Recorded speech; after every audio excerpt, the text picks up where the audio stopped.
Rebecca. I came to present the different elements of my own work, and she advised me to give a lecture which has some history. In this case, the history of economic thought, or development thought. So that's exactly what I'm going to talk about today.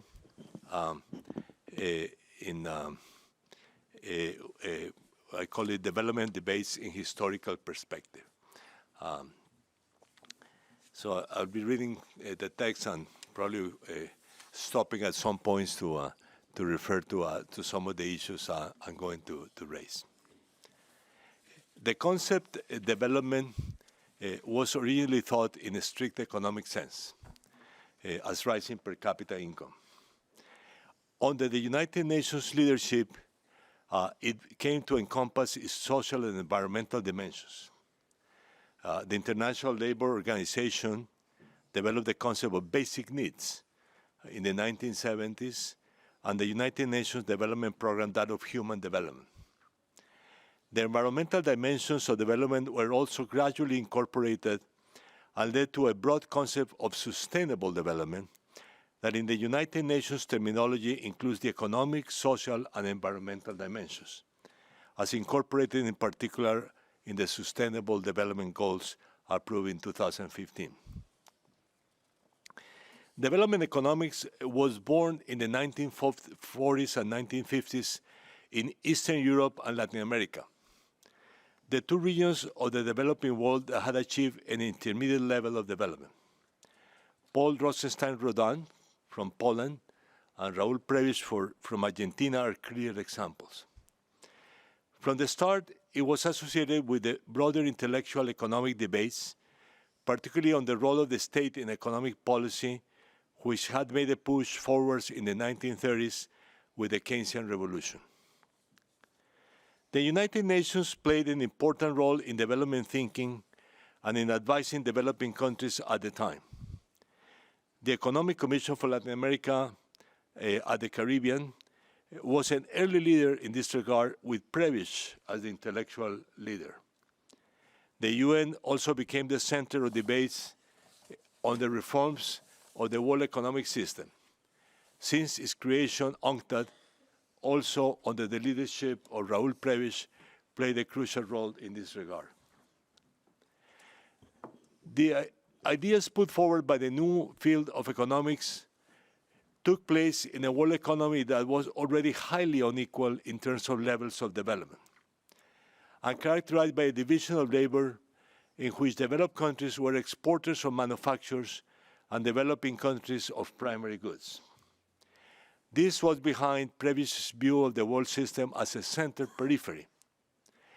In his view, and that of Hans Singer, one feature of that system was the tendency of the terms of trade to move against primary goods and thus against developing countries. We should add that the basic conception of classical development economics was the need to industrialize, to accelerate economic growth and technological change. The industrialization consensus, as I have called it, to borrow from the contrasting term which came to be known as the Washington Consensus. In terms of macroeconomic issues, a major topic was how to manage export fluctuations, which were a major source of periodic balance of payment crisis in developing countries. Given their strong dependence on the imports of machinery, equipment, and many intermediate goods, the availability of foreign exchange was seen by some classical development economists as a long-term constraint to growth, balance of payment constraint in growth. The strong role of external trade in macroeconomic dynamics of developing countries and the subsidiary role of domestic demand, the issue most underscored by the Keynesian revolution, is what I have to call balance of payment dominance. Again, to contrast with the concept of fiscal dominance that has played a central role in the macroeconomic literature. The 1960s and 1970s led to three significant changes. First, the world economy started to offer developing countries increasing opportunity to export manufactures. This led to an increasing differentiation between those countries that were able to benefit from that trend and those that continue to depend on exports of primary goods. Second, the rise of a new brand of orthodox economics critical of state intervention. It included a strong criticism of import substitution. It was also critical of other forms of state intervention in the financial sector, again, what this school referred to as financial repression. The orthodox views were codified in what we now call the Washington Consensus. The third trend was the return for the developing countries, particularly in the 1970s, of private international capital flows, which had collapsed with the Great Depression of the 1930s. However, the volatility of those flows became a problem of its own and implied a return to boom-bust financial cycles and associated crises.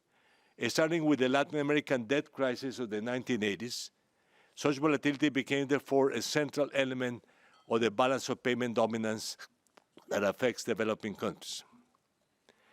The first and the third were part of a globalization process which offered very unequal opportunities to different groups of developing countries, with successful manufacturing exported from East Asia leading the process, but other countries experiencing slower growth, including processes of premature deindustrialization.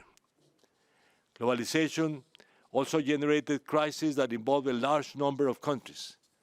The 1997 East Asian crisis that spread to large parts of the developing world, the North Atlantic financial crisis of 2008-2009. By the way, I call this North Atlantic, although it's generally called the global financial crisis, because it was really North Atlantic, US and Europe, not global in a strict economic sense. The COVID-19 crisis, which was perhaps the most global, but its origins are not economic, and was followed by the current crisis. Let me divide my presentation in 4 parts. First, on the issues of the International Division of Labor and the terms of trade debate, to refer to Prebisch in particular. Second, to the issue of the industrialization consensus. Third, to the topic of macroeconomic dynamics of developing countries and macroeconomic crisis, and therefore to make brief comments on the current crisis. In Prebisch's center-periphery system and the views Hans Singer, a major characteristic of the world economy was the tendency of the terms of trade of commodities and those of developing countries to experience a long-term decline. This represented a major break with the views of classical economics, of David Ricardo in particular, according to which the loss of diminishing returns in primary production and the increasing returns in manufacturing implied that the terms of trade of primary goods will show a long-term improvement vis-à-vis manufactures. The Prebisch-Singer hypothesis, as it came to be called, can be understood as involving 2 different theoretical variants. The first drew on the negative impact that the low income elasticity of demand for primary commodities, and particularly agricultural goods, has on the terms of trade of developing countries. The second, and in my view, a more interesting one, was based on the asymmetric functioning of factor markets in the developed versus developing countries.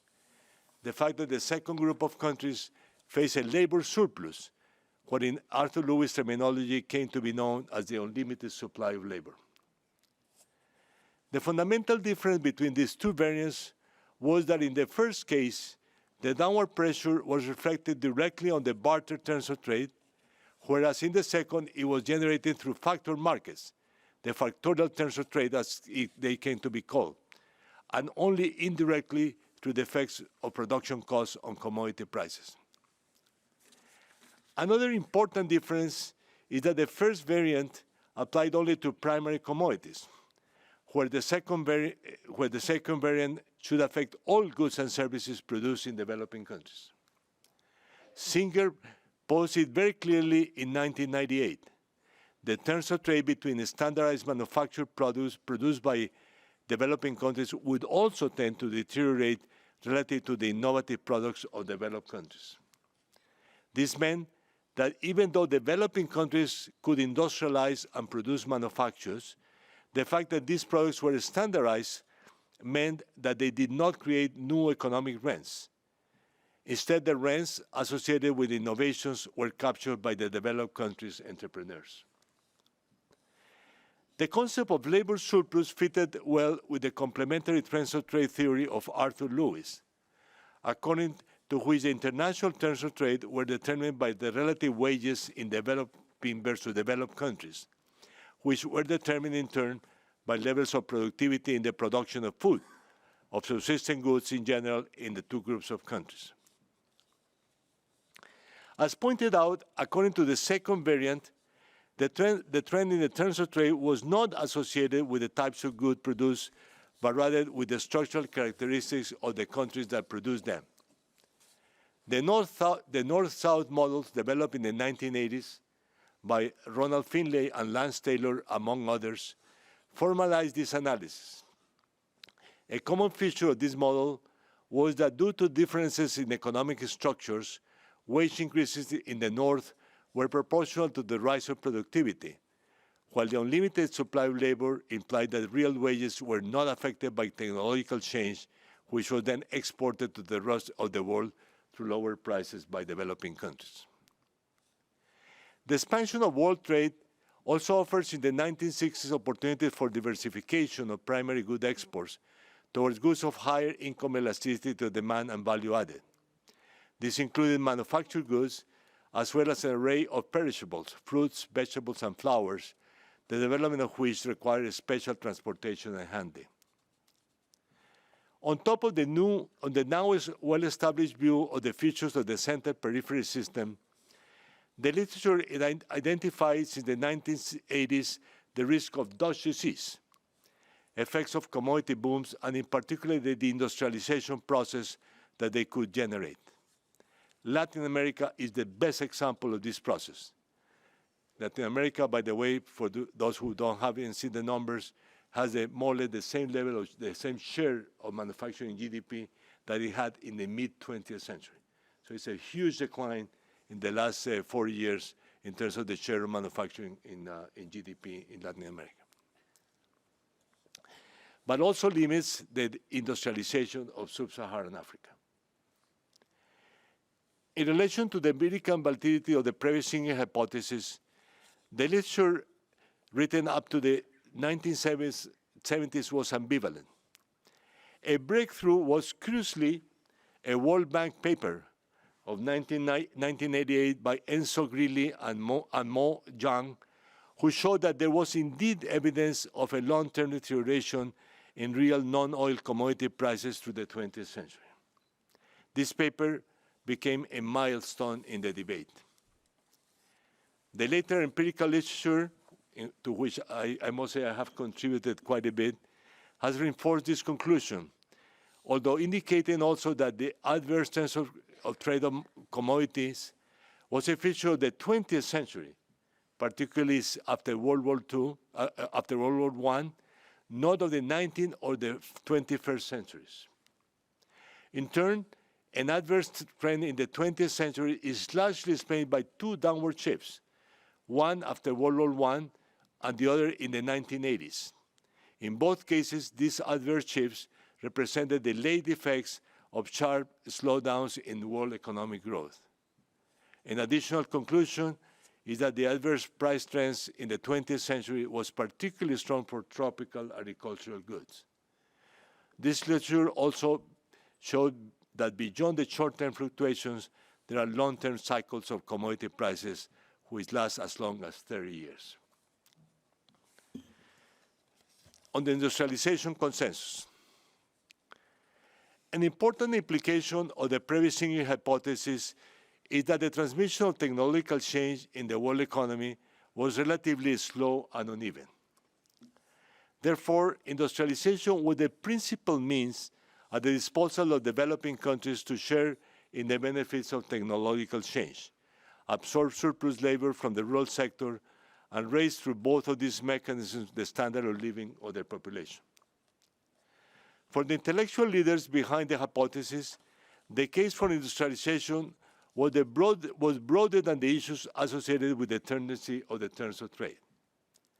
In Prebisch's view, it was essential to speed up technological transfer from the center to the periphery, and in Singer's analysis to exploit the strong technological externalities generated by manufacturing.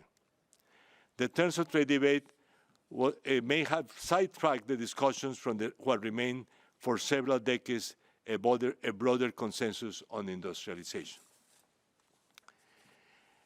An interestingly parallel discussion was Alexander Gerschenkron's theory of late industrialization of Western Europe. The major challenge required strong state intervention according to his views, but perhaps the industrialization of England also did, according to the research by Ha-Joon Chang. But the challenges are greater for the late industrialization of Latin America and Eastern Europe or Asia, and the late industrialization of Sub-Saharan Africa. Industrialization was, of course, a major challenge in many ways as it took place in an unequal world economy. The first was that technology had to be imported, but also that there were learning associated with technological transfers, a point strongly emphasized in the 1980s by Jorge Katz and Sanjay Lal.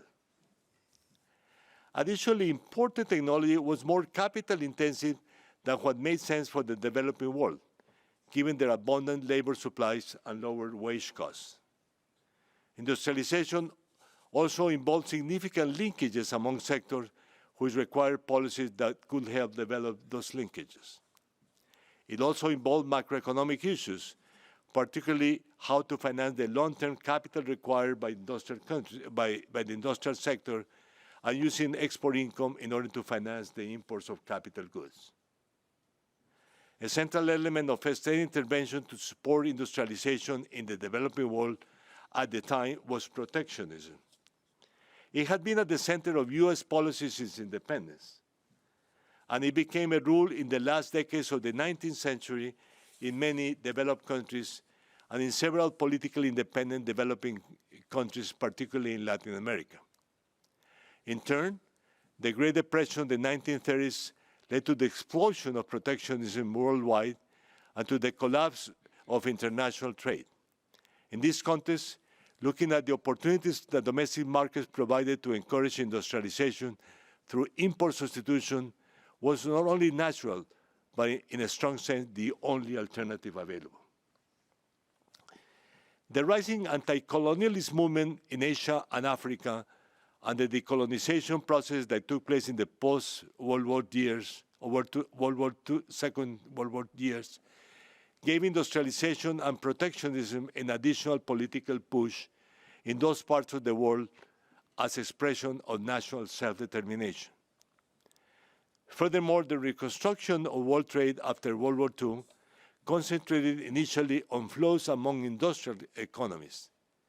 The opportunities for developing countries, particularly for manufacturing exports, came only in the 1960s and benefited those countries where industrialization was already underway, thanks to import substitution. The idea that the structural transformation of the economies implied industrialization was at the center of the work of Simon Kuznets, and in relation to the development process of that of Hollis Chenery, who became the first chief economist of the World Bank in the 1970s. This institution came to be one of the centers of analysis of this issue, as reflected in the first World Development Report, particularly the second published in 1979 on structural change and development policy. The centrality, I must say, of industrialization for the World Bank at the time was impressive, which later on became also the focus of opposition to the industrialization policies of developing countries. Anyway, I'll come back to this.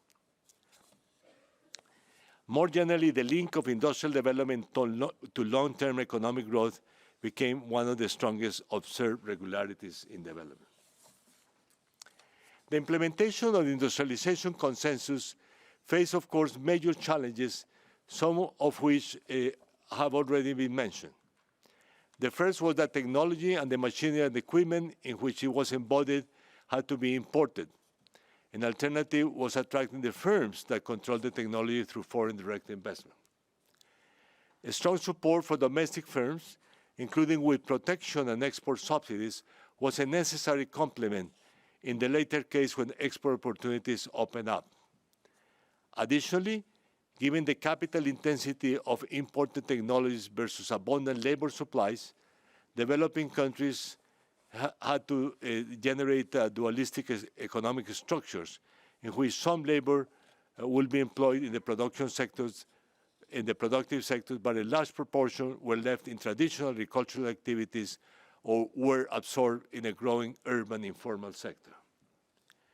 To be successful, industrialization also required the creation of significant linkages among sectors, which generated externalities and required policies to help develop those linkages. This implied that the development process was characterized by major complementarities in wide contrast to the emphasis on substitution, emphasized by neoclassical microeconomic theory. Albert Hirschman classified the associated complementarities as a mix of backward and forward linkages. The idea that there were strong complementarities gave rise to another series of concepts that came to occupy a central role in classical development debates. The most important were Paul Rosenstein-Rodin Big Push and Ragnar Nusse Balanced Growth. In both cases, the central idea was the need to design a policy package that involved the simultaneous development of complementary industries. In contrast, Hirschman, I must say my favorite development economist, argued that this required developing countries to implement policies that were beyond their capacities. As an alternative, he formulated the view that the development process takes place through a sequence of imbalances, which implied that the policies it required were sequential rather than simultaneous. In his view, imbalances actually played a positive role if they generated policy innovations that induced investments to correct them. The opportunities for export development, particularly from the 1960s, introduced a new element in the development debate. Chenery became in the late 1970s a leader thinker in arguing that the use of those opportunities was an important source of success for the developing world. He claimed that sustained economic growth required transformation of the structures of production compatible with both the evolution of domestic demand and the use opportunities provided by international trade. The call for greater integration in international trade was made in a radical way by the orthodox thinkers, and particularly by his successor in the chief economist of the World Bank, Anne Kruger, who argued that protectionism associated with import substitution policies generated inefficiencies, and particularly an anti-export bias that reduced growth opportunities. Trade liberalization and full integration into international trade was essential for developing countries to accelerate economic growth, according to her views. An interesting contrast was made by the development economists who studied the East Asian export experiences. Alice Samsen argued that export performance generated a reciprocal control mechanism that allowed incentives generated by government policies to be aligned with performance. Her work, as well as that of Ha-Joon Chang and Robert Wade of the East Asian success stories, indicated that, in contrast to Anne Kruger, they were associated with active government development strategies, aimed at diversifying manufacturing exports towards sectors with higher technological content. Therefore, these success stories were export-led, but also involved a strong state encouragement of industrialization. Since the late 20th century, China adopted with a lag similar policies in unequal or even more aggressive ways. The contrast was of the countries that did not and followed the recommendation of the stronger trade liberalization. This led to the experience of premature deindustrialization, particularly of Latin America. The opportunities for export development did not eliminate, therefore, the classical case for industrial policies as part of active industrialization strategies, though they certainly changed the type of industrialization needed. The revival of industrial policies over the past decade or so is behind this way of thinking. My understanding of this issue is that, borrowing from Kuznets, Chenery, and the classical development economics, growth is always a process of structural transformation. A successful policy must be based, therefore, on the dynamic efficiency understood as the capacity to generate new ways of structural change. This concept is in sharp contrast with the static efficiency, the central focus of traditional macroeconomic and international trade theories. It requires state intervention, but also innovative ways of interaction between the public and private sectors, as emphasized in the recent work of Mariana Mazzucato. The dynamics of production structures may be understood, therefore, as the result of the interaction between two basic forces: innovations, broadly defined as new technologies, new activities, and new ways of doing previous activities, and the learning processes that characterize their full realization and the diffusion through the economic system. The complementarities, underscored by classical development economics, and the networks of productive activities that they generate, value chains as they have come to be called. The public and private institutions required to enhance this structural process are crucial and also subject to learning. No innovative process is passive. It requires investment and learning. This is an important lesson from the work of Jorge Casas and Jay Elal. The recent work by Kyung Lee emphasizes climbing up the ladder in the world hierarchy entails shortening technology transfer periods, taking the tools to manage existing intellectual property rights, and most importantly, gradually becoming a more active participant in technology generation. In the broad terms, it requires national innovation systems to be built up, which should include an institutional framework to coordinate the various actors involved in innovation and learning: research and development centers, universities, extension services, and the innovating firms themselves. And it requires, of course, a strong state interventions in science and technology. Two final comments on global trends are in place. The first is that the ongoing shift away from manufacturers into services is transforming the global economy. The rise of modern services, especially those associated with information and communication technologies, is as essential as manufacturing and has been at the center of successful development experiences. We also know that at high levels of income, the dynamics of services eventually overtake that of industrialization, and that the revolution in ICT has induced major changes in manufacturing itself. These issues, as well as the innovations that take place in primary sectors and value chains in those sectors that were discussed in the previous section, should certainly be at the center of development strategies.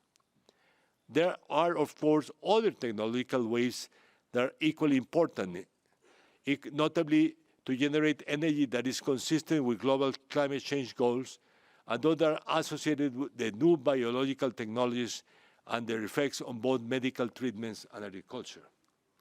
This is why I prefer to talk about the need for production sector policies and not only of industrial policies, which in a sense focus on manufacturing.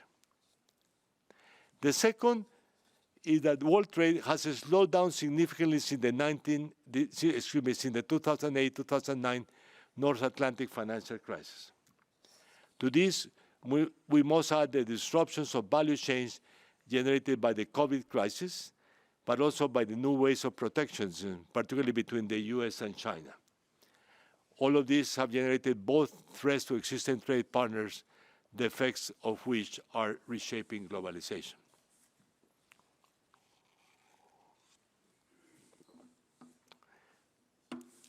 Macroeconomic policy.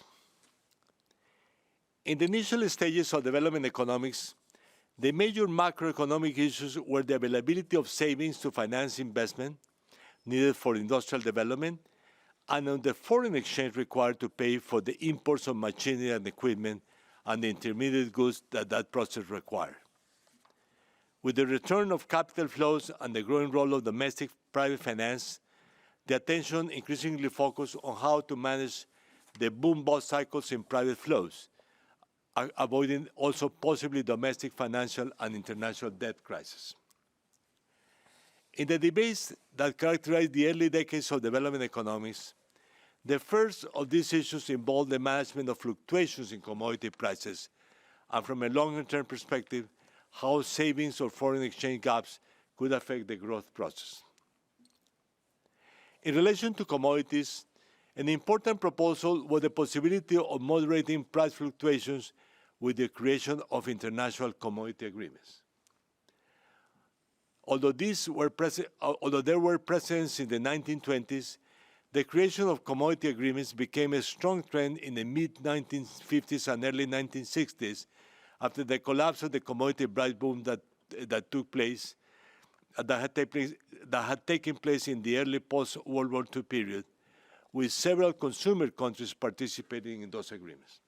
The International Coffee Agreement was, for example, a very good example of that trend. The Organization of Petroleum Exporting Countries, OPEC, was created in 1960. But its decision in 1970 to reduce oil supplies, which generated two major price shocks, contributed to the lack of support of consuming countries for commodity prices agreements in general. So these commodity price agreements essentially became irrelevant. I must say I was present as an advisor of the Colombian government on coffee in the collapse of the 1989 of the International Coffee Agreement. It had been revived in different forms, but much weaker than it used to be in the 1960s and 1970s. Domestic stabilization funds are also essential to manage commodity price fluctuations. They save commodity export revenues during price booms to have them available when the succeeding crisis hits. One of their objectives was stabilizing domestic prices, which taxes or forced savings imposed on producers during booms, matched with compensatory subsidies or refund of forced savings during crisis. A good example was the Colombian, and probably one of the earliest examples, was the Colombian National Coffee Fund, created in 1940 to manage domestic effects of the Inter-American Coffee Agreement. The Norwegian Oil Fund is generally recognized today as the best instrument of this kind, but several oil exporting countries have similar instruments. Another good example is the series of Chilean Copper Stabilization Fund, the first of which was launched in 1987. But these stabilization funds are missing in most commodity exporting countries. From a long-term perspective, the essential issue is the possibility that the availability of foreign exchange could become a major constraint on economic growth.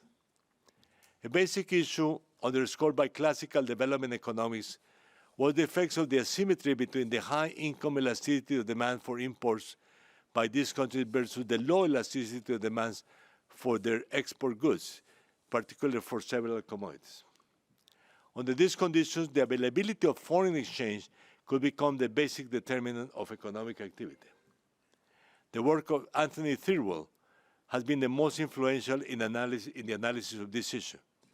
This underscored the role of active export strategies and more generally structural diversification plays in overcoming possible foreign exchange gaps. The development of national development banks, as well as public sector investment in new industrial sectors, came to occupy an important place in managing these issues in several developing countries. A central issue today is how to manage capital account volatility. The literature on this topic has identified a sort of hierarchy of volatility of capital flows, with foreign direct investment being the most stable and short-term back lending and portfolio flows the most unstable, according to Danny Roderick and Andres Velasco, among others. In this context, the major risk that developing countries face is the possibility of a sudden stop of volatile financial flows, according to Guillermo Calvo, which can generate twin crises, combined external and domestic financial crisis, if the abundance of external financing has generated a parallel boom in domestic financing. The management of external financial cycles requires active countercyclical fiscal and monetary policies. In the first case, the best is the design of fiscal rules that determine the medium-term strategy of the fiscal balance and debt ratios, but allow for deviations around that trend to counteract positive and negative terms of trade shocks to smooth fluctuations in aggregate domestic demand. However, the domestic political economy tends to generate pressures in most developing countries to spend in good times, which in turn limits the policy space to adopt expansionary policies when crises hit.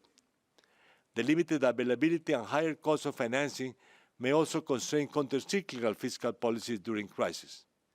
If austerity policies are adopted as a result, the political pressure to expand during the subsequent upswing in economic activity will be very strong.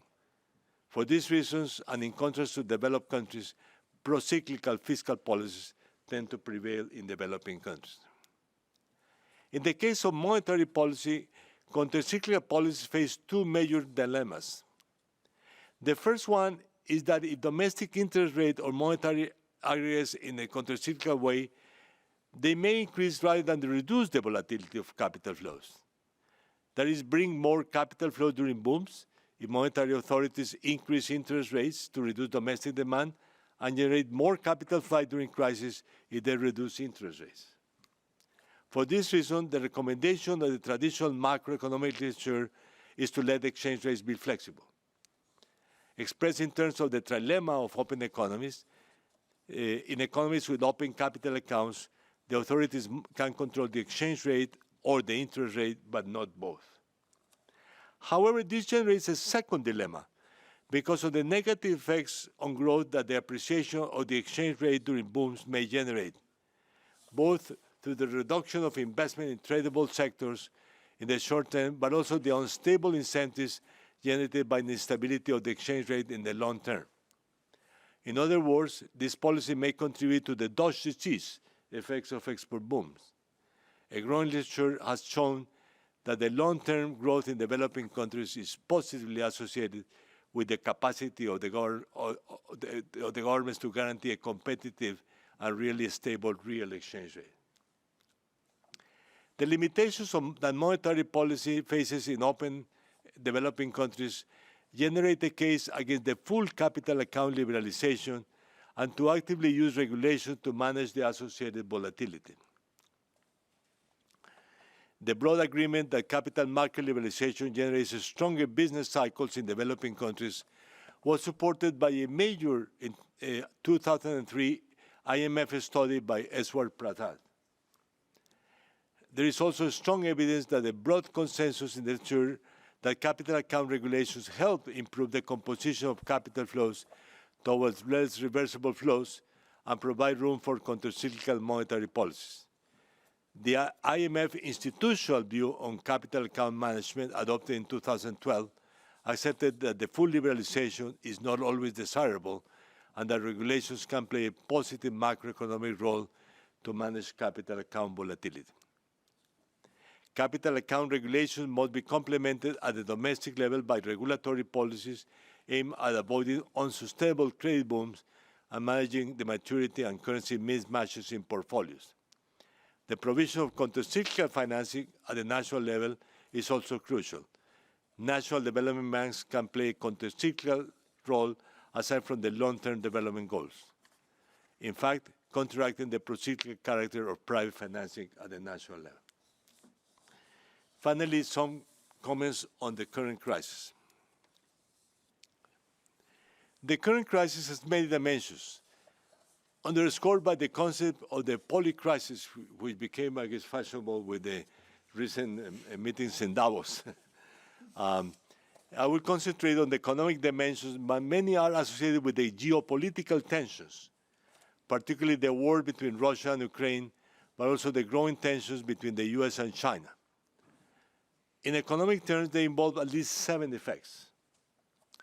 First, the remains of the COVID-19 crisis, including because of large inequalities in access to vaccines and the possible effects of the elimination of the Chinese on restrictions to mobility. Second, the mix of inflation and interest rates and the possible recessions, although not quite stagflation. Third, the food crisis in many parts of the developing world, largely generated by the effects of the war in Ukraine, but also to natural disasters associated to climate change. My country is one of those cases, because the floods generated by climate change last year generated massive reduction in agricultural production. So it's the mix of the two, and not only one of them. Fourth, the worldwide rise in interest rate and the rising risk margins that generated an outflow of capital flows from emerging economies in 2022. Fifth, the high debt ratio generated by the COVID-19 crisis, but also by the high interest rate, which has generated debt crises in many developing and emerging economies. Six, the reversal of climate change policy generated also by the war in Ukraine, as well as the clearly insufficient efforts to adopt policies to reach the climate goals reached in Paris in 2015. Seventh, the changes in world trade that are taking place due to the slowdown in international trade, the disruptions of value chain generated by the COVID crisis, but also by new ways of protectionism, particularly between the US and China. To this, we must add the inward orientation of China. In the face of this event, let me end with comments on 3 urgent policy issues. The first one is the need to improve international tax cooperation, improving on the 2021 agreement in the OECD inclusive framework in its 2 dimensions, limiting tax competition and fair taxation of multinational companies. To this, we should add combating tax evasion. Second, the need for countercyclical financing of developing and emerging economies, including in that regard the central role of multilateral development banks. Let me perhaps point out in this regard that the opposition of some countries to capitalize multilateral development banks to finance middle-income countries is a really major constraint today. Let me say that Colombia, which has generally good access to private capital markets, had to rely last year entirely on multilateral development bank financing. So the issue of multilateral development banks and the role vis-a-vis not only low-income but also middle-income countries is an essential issue for the economic debate and for the international cooperation. To this, we need to add that official development assistance must be most active, as well as adequate funds to finance climate change mitigation and development. Third, both permanent institutional frameworks to negotiate public sector debts, but also a new and ad hoc mechanism to manage the current debt crisis. This, of course, is an issue that has been at the center of UNCTAD work. Let me say, first of all, that we need a long-term institution where countries can go and renegotiate debts, which should hopefully be in the United Nations, but I will say could also work in the IMF if the panels associated to that process are independent of the board of the IMF. Let me say, but in any case, that's a very long and complex negotiation, as we know. So that we may need another ad hoc mechanism. But let's say we are full of historically of ad hoc mechanisms, including the Brady Plan for Latin America, the debt rights also for poor countries at the turn of the century, And during this crisis, also some of the G20 mechanisms to allow the debt negotiations of a few poor countries. But we may need an ad hoc mechanism. I have proposed in my writings the idea of a case-by-case ad hoc negotiations intermediated by multilateral development banks as a mechanism that could work on an ad hoc basis. Other people have proposed something like the Brady Plan that was very useful for Latin America after it was implemented after the debt crisis. Actually, too late at the time. Anyway, but there has to be some mechanism to allow the renegotiations of debt, which is a major issue in a large number of poor countries, but also several middle-income countries. We could add that that globalization is changing both due to the economic and geopolitical events. A major issue, as argued by Danny Roderick, among others, is that it should be more friendly to developing and emerging economies. The rupture of multilateralism is the major constraint in this regard. From this forum, I want to underscore that the United Nations should be at the center of a revitalized multilateralism, both to manage the geopolitical but also the sustainable development challenges well captured in the SDGs, one of the major agreements in world history. Thank you.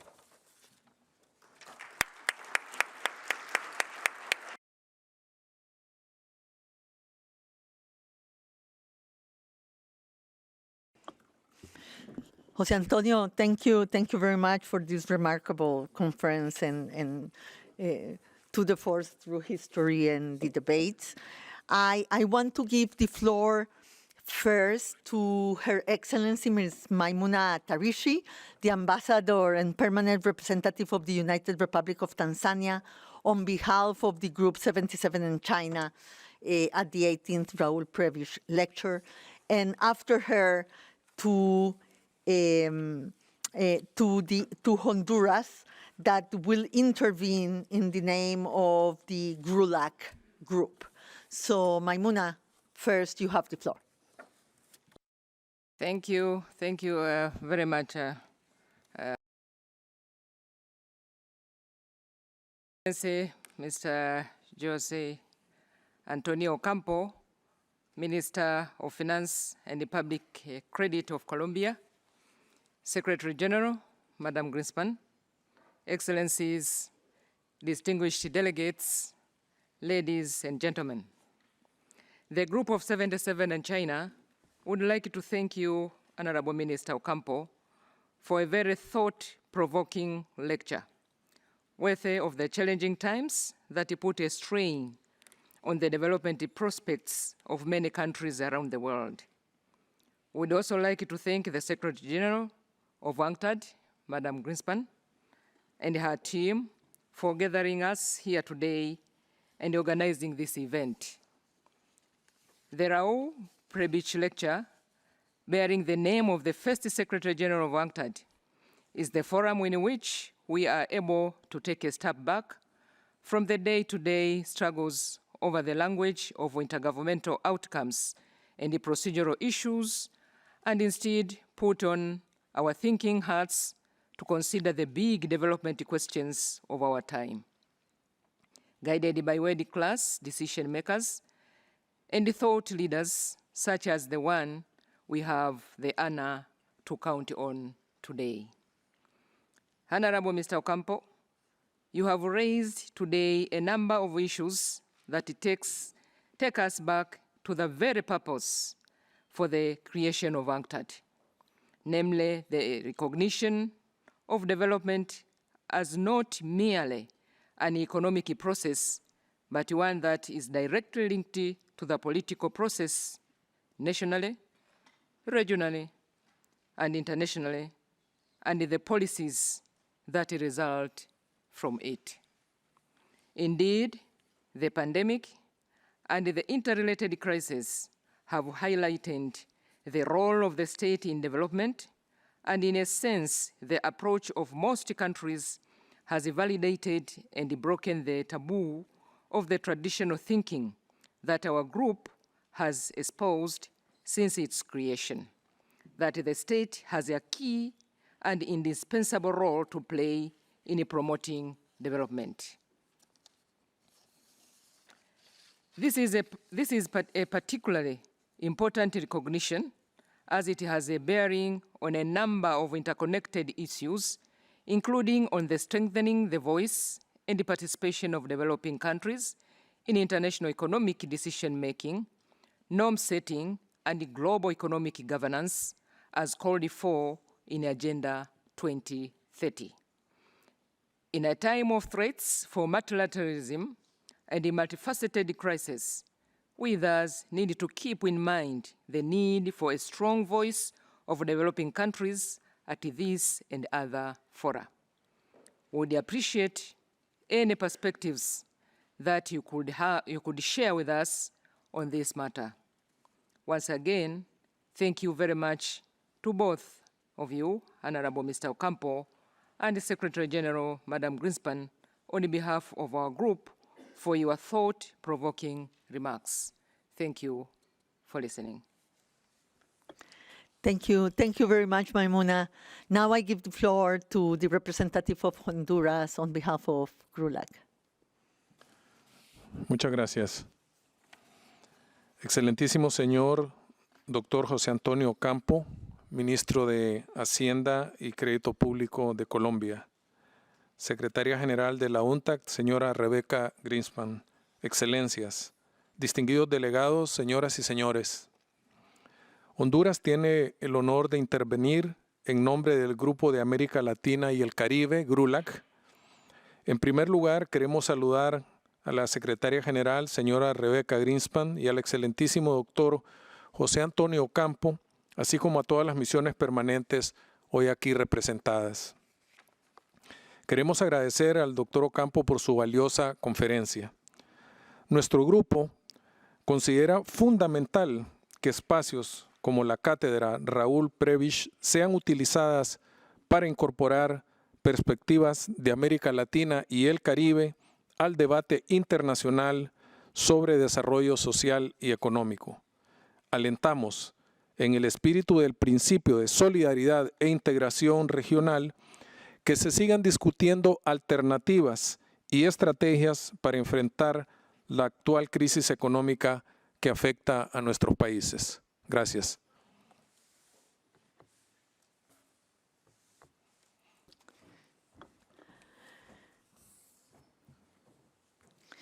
Querido embajador, muchísimas gracias por su intervención. Ahora abro la posibilidad de pedir la palabra, de preguntas, de comentarios a José Antonio por parte de todos los presentes en la audiencia.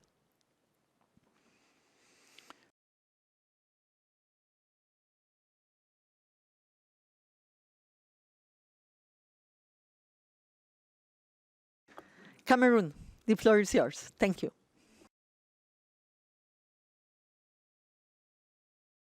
Merci, Madame la Secrétaire Générale. Monsieur le Ministre, ma délégation voudrait vous dire tous ses remerciements et ses appréciations pour ce brillant exposé. Je pense que en nous joignant aux propos de la Tanzanie au nom du groupe de 77 plus la Chine, nous traduisons ici notre attachement aux valeurs de développement que vous avez si bien énumérées. Je voudrais pas être plus long parce que votre exposé a été assez dense en fait. Simplement, la question que nous nous posons, c'est celle de savoir est-ce qu'aujourd'hui nous ne sommes pas arrivés, comme on dirait, au bout des paradigmes théoriques. Pourquoi est-ce que nous le disons, monsieur?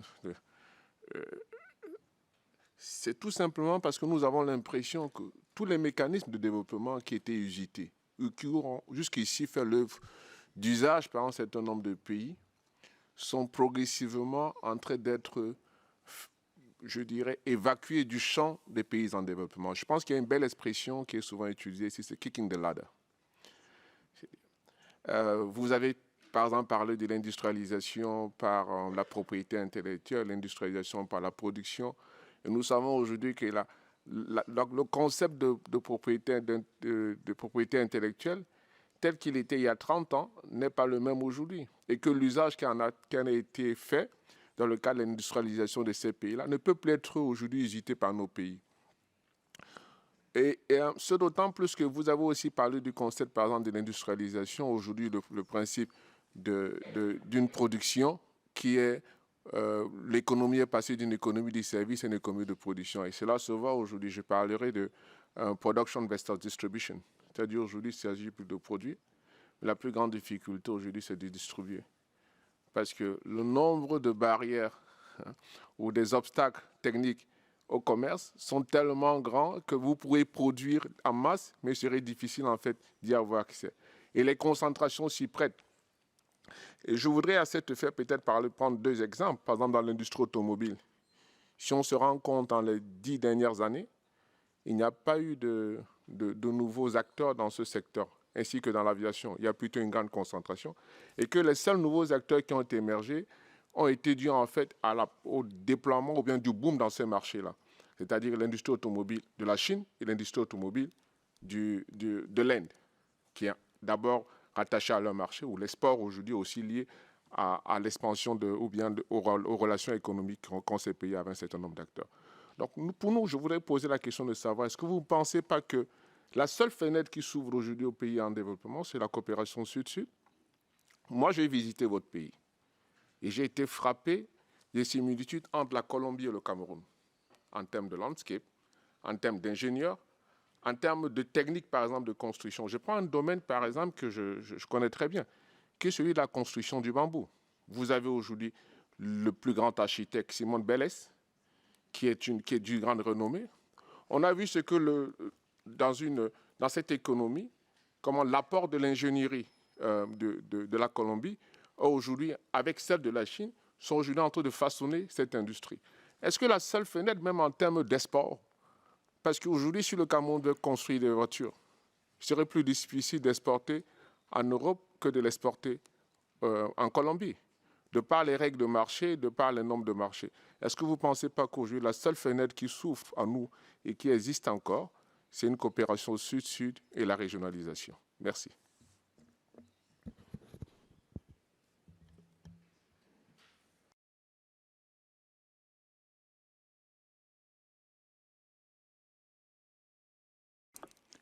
The State of Palestine. Thank you, Madam Greenspan, Secretary General of UNCTAD. Very good afternoon, Your Excellency Minister Ocampo of Colombia, Excellencies and dear colleagues, distinguished delegates, my friends. Thanks to the Secretariat for convening this excellent lecture. Many thanks, Your Excellency Minister Ocampo, for your presentation, and warm welcome to you in Geneva. We are lucky to listen to you today, recalling all the past development policies and actions and the future vision. Indeed, we are living an economic crisis since a long time ago, 2019, and its impact on our development policies and strategies, creating deep inequalities, distribution problems and supply chains disruption, tax competition, debt issues. My question is, how can we, the developing countries, strengthen in an effective manner the actual multilateral negotiations to allow solving this malfunctioning development machinery and acting together? I thank you. Thank you very much. I don't see anybody else. So, José Antonio.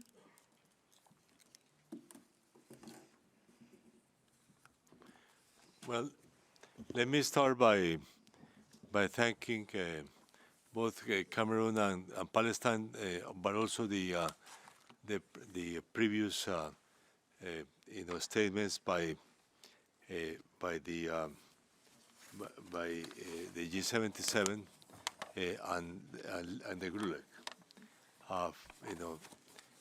And let me say on the question of Cameroon that certainly South-South cooperation is a very important topic. Furthermore, regional cooperation for me has always been at the center of a good policies. I think the basic problem is that sometimes some of these corporations are institutionally very weak. For example, the Latin American integration processes have broken down frequently in many ways. So the how to build a strong institutional capacity. I mean, you can contract those processes actually with your European Union, which is a strong institutional process. So so I think one of the major issues is how to develop South-South cooperation. By the way, also between groups, but let's say, but in that regard, I think there are opportunities, but also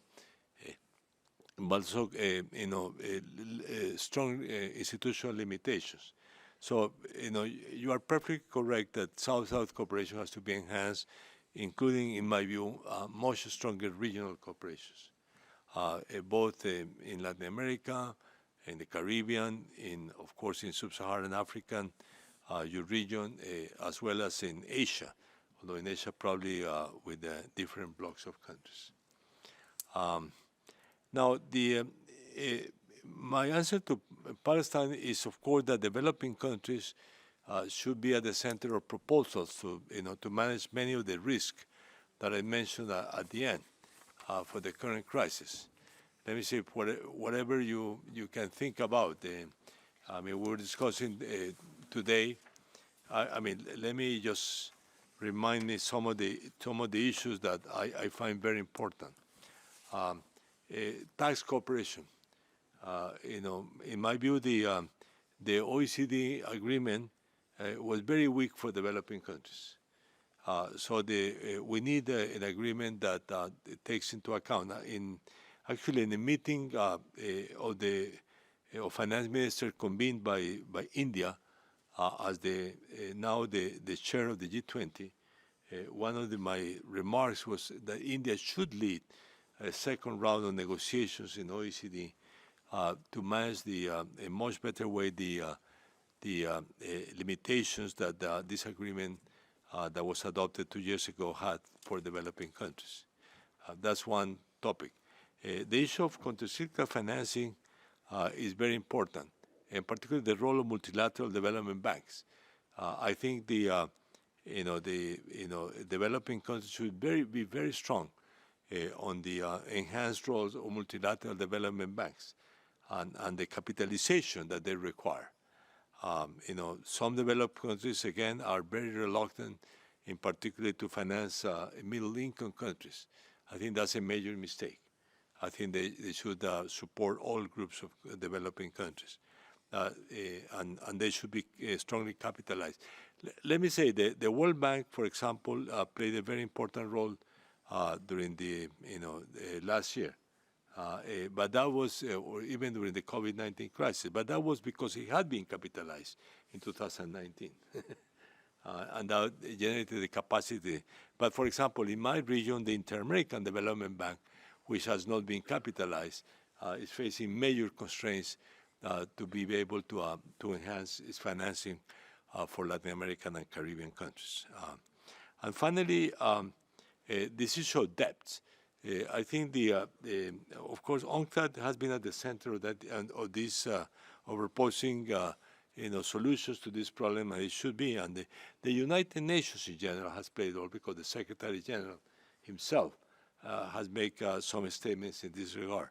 But we have to find out, debt mechanisms that work and that facilitate the renegotiation of several debts.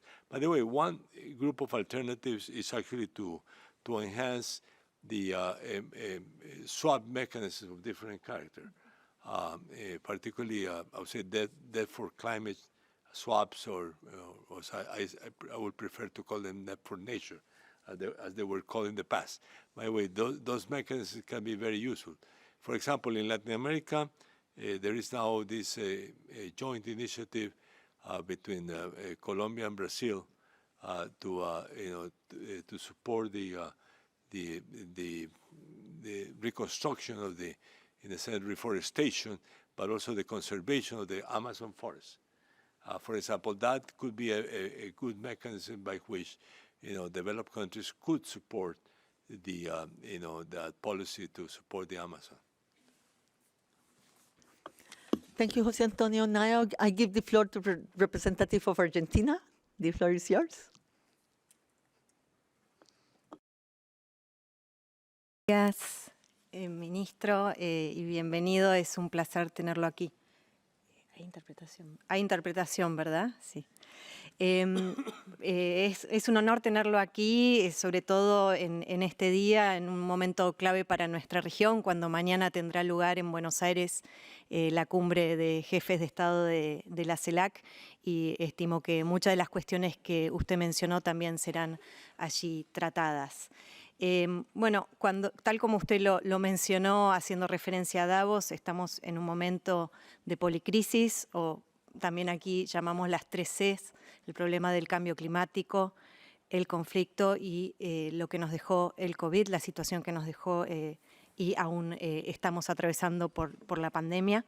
Y en este estado de situación, y siendo que pareciera que ya se ha llegado a todos los límites que podían llegarse dentro de la arquitectura financiera internacional concebida en Bretton Woods para dar soluciones que nos lleven a un desarrollo inclusivo. Queríamos preguntarle, usted recién creo que casi que lo contestó, cómo los bancos multilaterales de desarrollo y regionales pueden contribuir a superar estas crisis, en su opinión. También en cuanto a su propuesta para reestructuración de deuda, nos interesaría saber en qué ámbito o en qué organización imagina que se podría llevar a cabo esa propuesta. Y bueno, aquí hemos tenido también a fin de 2022, en el marco de UNCTAD, la conferencia de deuda y también la reunión del grupo de expertos sobre financiamiento para el desarrollo, donde se conversó de todas estas cuestiones y también, por supuesto, de qué medidas y qué políticas se pueden reformar en el Fondo Monetario Internacional. Me gustaría, sobre la cuestión, conocer su opinión sobre la política de sobrecargas del FMI, si pudiera ser. Muchas gracias. Muchísimas gracias. Le doy la palabra a Honduras para intervenir en su capacidad nacional. Muchas gracias. Quizá un poco reiterativo con lo que recién preguntó mi colega de Argentina. Solo quisiera saber específicamente, con su experiencia, ministro, qué expectativas deberíamos de tener los países que integramos la Comunidad de Estados Latinoamericanos y Caribeños, el CELAC, de cara a esta reunión que justamente comenzará en unas horas, partiendo del hecho de que una gran cantidad de países en Latinoamérica ha apoyado esta gesta, esta iniciativa, como una fuente, podríamos decir, única y diferente para buscar la cooperación entre los países de Latinoamérica y el Caribe. Gracias. Muchísimas gracias, embajador. Le voy a dar la palabra ahora a el staff de UNCTAD, que ha pedido la palabra para intervenir. Primero le pediré a Janvier, después a Ono y después a David Vivas. So, Janvier, where are you? I'm here. Yeah. Thank you very much, Dr. Ocampo, for this enlightening lecture. You have spoken about the context through which many developing countries went through, trying to develop their economies. You have, for example, spoken of the balance of payments dominance and the industrialization consensus.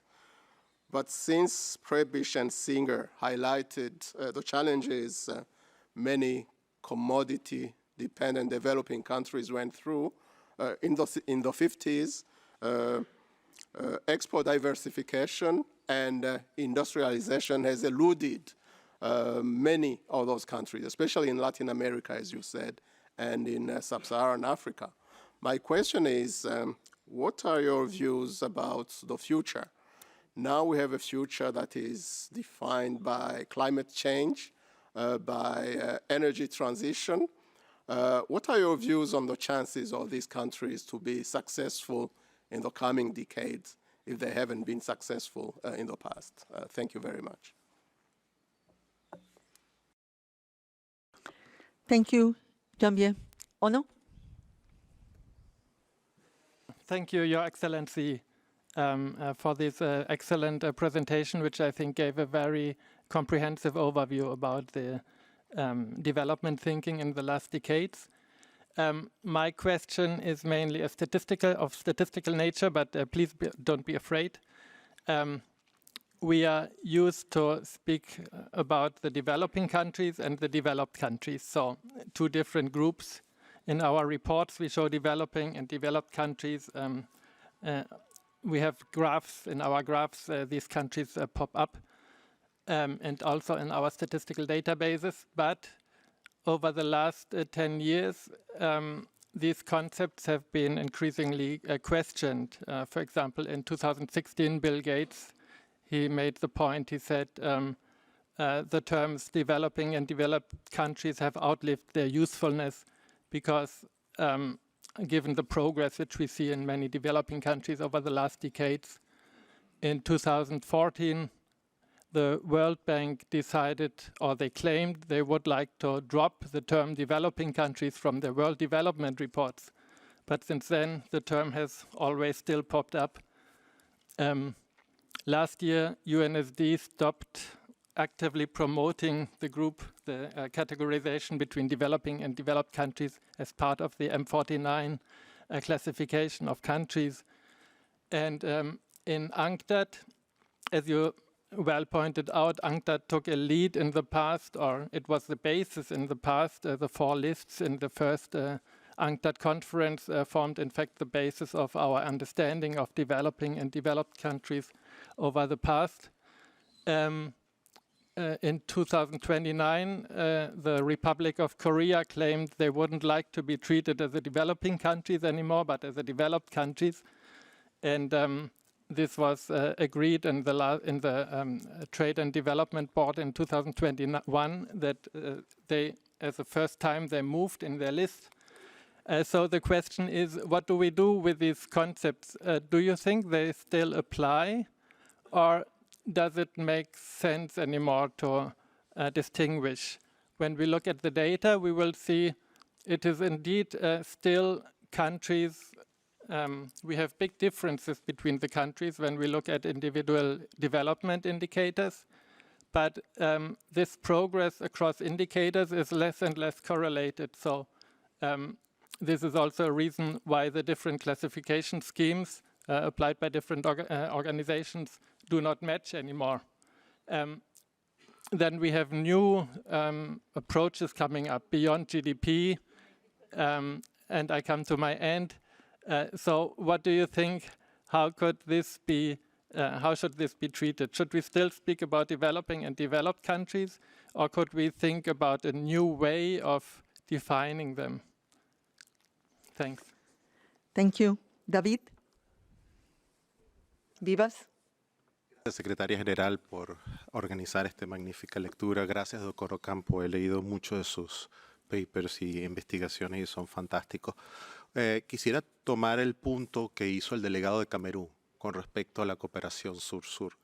Quizás es importante mencionar que existe un instrumento del G77 que está administrado por la UNTAC como secretaría, que es el Sistema Global de Preferencias entre Países en Desarrollo, el famoso GSTP de sus siglas en inglés. Este acuerdo es importante mencionarlo porque el día de hoy, si algunos no lo saben, el gobierno de Brasil acaba de depositar su instrumento de ratificación. Felicitaciones, Secretaria General. Felicitaciones, Brasil. Necesitamos un país más, uno más. Y menciono los países que están en la lista, Marruecos, Egipto, Indonesia, Paraguay, para que entre en vigencia el único acuerdo interregional sur-sur, con reducciones hasta 22% en aranceles. Sin embargo, esto es el principio. Esta plataforma, que tiene una excepción bajo la cláusula del abuelito en la OMC, es decir, no necesita otorgarse en formato de nación más favorecida, puede abrirse a expandir la capacidad de producción y de comercio en sectores que están esencialmente cerrados en muchos países desarrollados o industrializados. Básicamente, productos agrícolas, productos agroindustriales, productos agrícolas no de alimentación, textiles naturales, y todos los productos industriales que sí ahí hay un mercado más abierto, pero que tenemos un potencial de construcción de cadenas de valor, que son todos los productos necesarios para promover y aumentar la capacidad de energías renovables en el sur e integrar las cadenas de valor sur-sur. Mi pregunta es, ¿este tipo de agreement, de acuerdos al día de hoy, dadas las complejidades de las crisis, no es una puerta importante que tenemos que considerar para fomentar las capacidades de producción y también de absorción de nuestra propia demanda en el sur? Gracias, doctor Ocampo. Muchas gracias, David. Le doy la palabra al representante de Irán. Iran, you have the floor. Thank you, Madam Chair. Thank you for giving me the floor. At the very outset, let me join the friends in the hall and appreciate your glorious presence, Mr. Minister. And also I would like to express my appreciation to Madam Crispin and her colleagues for the excellent arrangements of this valuable meeting in which we see galaxy of thoughts are together. Thank you. Just maybe that might be repetitive, but during your reach and during your reach lecture, you hinted at the role of the technology and technology transfer. Though everybody recognizes, the importance of the technology transfer, but even in practice, we see that technology access is under question, and this does not come true because of so many elements that I'm not gonna open it up here because it's time consuming and it's out of the timing. What would be your proposed for the developing countries with the situation given the challenges that Your Excellency mentioned? And also I would like to bridge to World Economic Forum in which the Director General of the World Trade Organization brought up the new issue of the decarbonization of the global value chain and the production, whereas the developing countries are deprived from the technology that fits, the issue in question. And last, in nutshell, if you would be in your previous position in the ECLAC, if I'm not mistaken, what would be your proposal for the strategic cooperation of the G77 and China, let's say South-South cooperation? I thank you, Mr. Minister. Thank you so much, Iran. And the last intervention is a written question from the University of Geneva, Simone Grote. And it says, could you please comment on the prospects of a common currency suggested by the Lula government and the estimated effects on boosting regional trade and reducing US dollar dependency?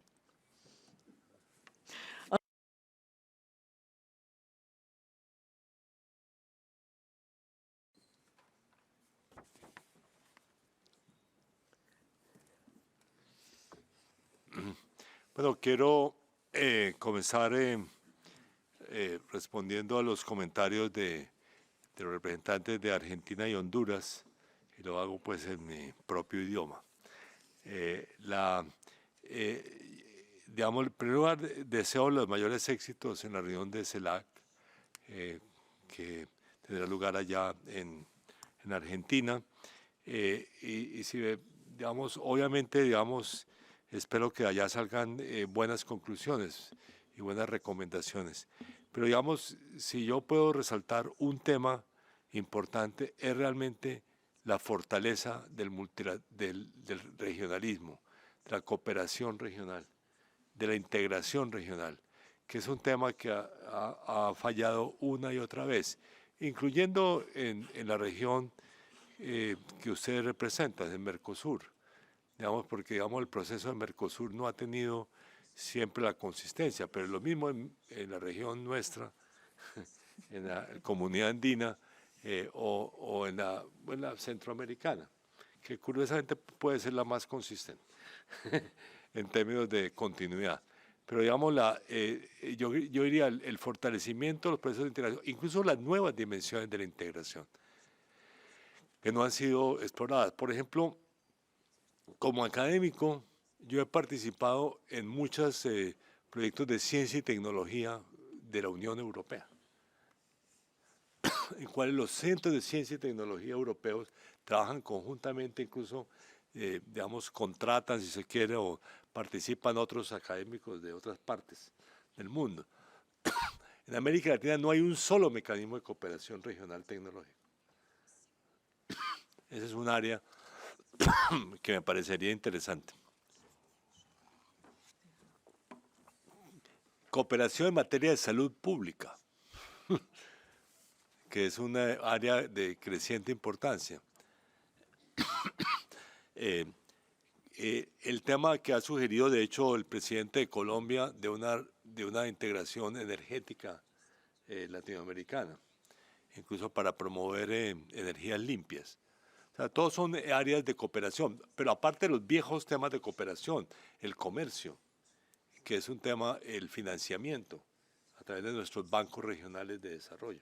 En fin, todos son dos temas que yo diría que deberían estar en el centro y ojalá, digamos, estos procesos latinoamericanos sirvan y caribeños sirvan para lanzar nuevas formas de, digamos, el fortalecimiento de nuestra propia cooperación regional, o sea, la integración.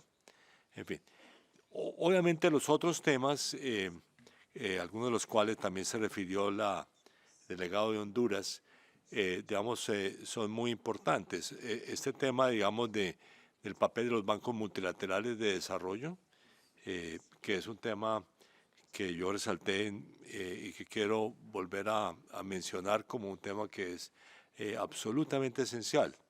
Digamos, en el caso, digamos, latinoamericano, tenemos, de hecho, 3 bancos multilaterales a los cuales podemos acudir y hay uno para la región centroamericana, y que son todos de una gran importancia. Eso, digamos, el crecimiento de esos bancos a través de una buena capitalización, el diseño de sus nuevos instrumentos financieros, el apoyo, por ejemplo, a todas las políticas de cambio climático, entre muchas otras, digamos, que se pueden hacer. Eso para mí es muy importante. El tema de la reestructuración de deudas, no como tema regional, sino como tema mundial, además porque depende mucho del país. O sea, hay países que lo necesitan, hay países que no lo necesitan. Por eso tiene que ser un programa caso por caso, para que aquí exista un mecanismo al cual los países que lo necesitan puedan acudir. Y puedan acudir oportunamente, que es un problema serio de todos los procesos de reestructuración de deudas, que a veces llegan demasiado tarde. En fin, esos son temas que son muy importantes.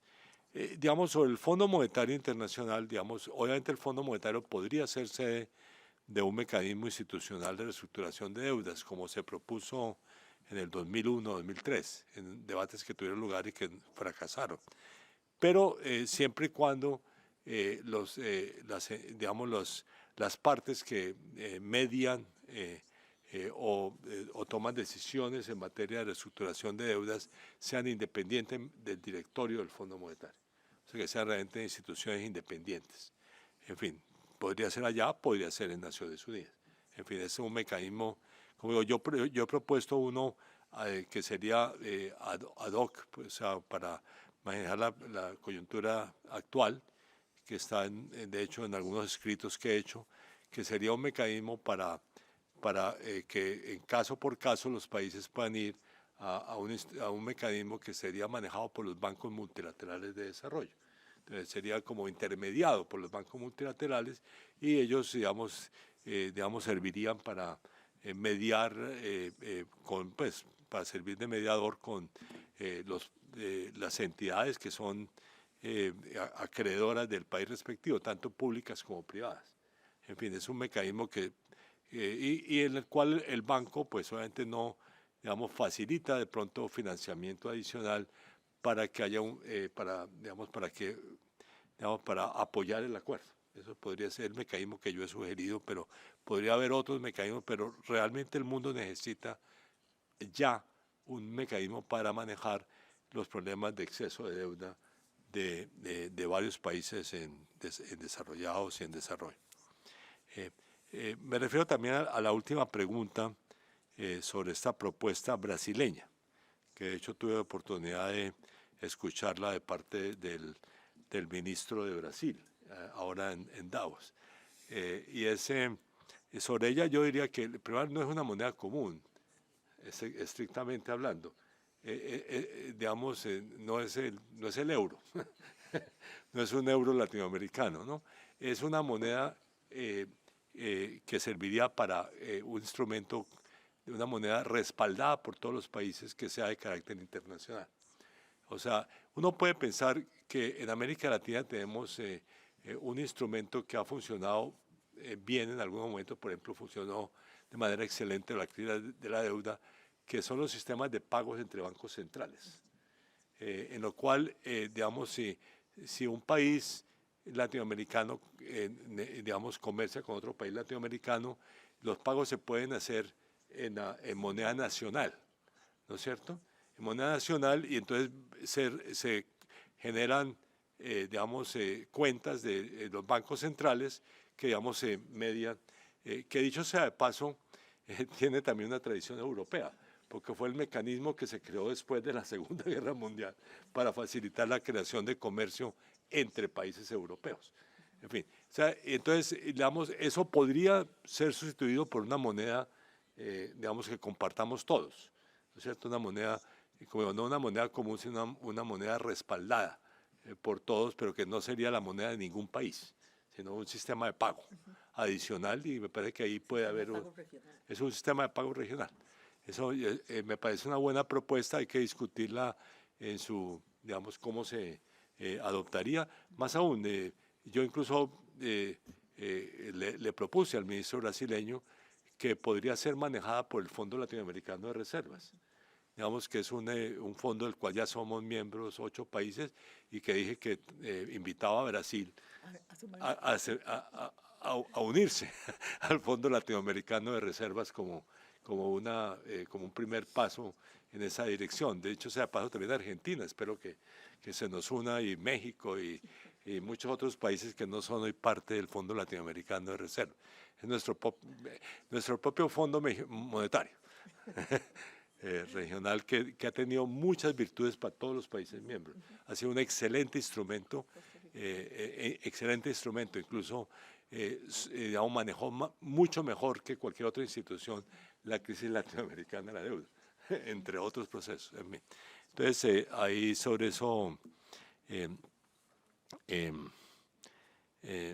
let me shift again to English to answer some of the other questions. On climate change, I really hope there is a breakthrough in both in the funding through different mechanisms, which could include, first of all, meeting the goals of the fund to support climate change policy of developing countries, the $100 billion fund that was anyway, that was, but also, for example, the increasing support by multilateral development banks for climate financing, including, very importantly in that case, for adaptation and not only for mitigation, because many countries are facing serious adaptation problems. And swaps, debt for nature, debt for climate swaps as a mechanism. Perhaps we could be creative and develop new instruments. Anyway, that has to be a major breakthrough in the policies. Now, the question whether developed versus developing country categories are good, I do think, of course, there's a growing differentiation among developing countries. That is not the only, it's not recent, it has taken some time. Actually, in a paper I wrote many years ago, I talk about the dual divergence. The divergence between developed and developing countries and the divergence among developing countries.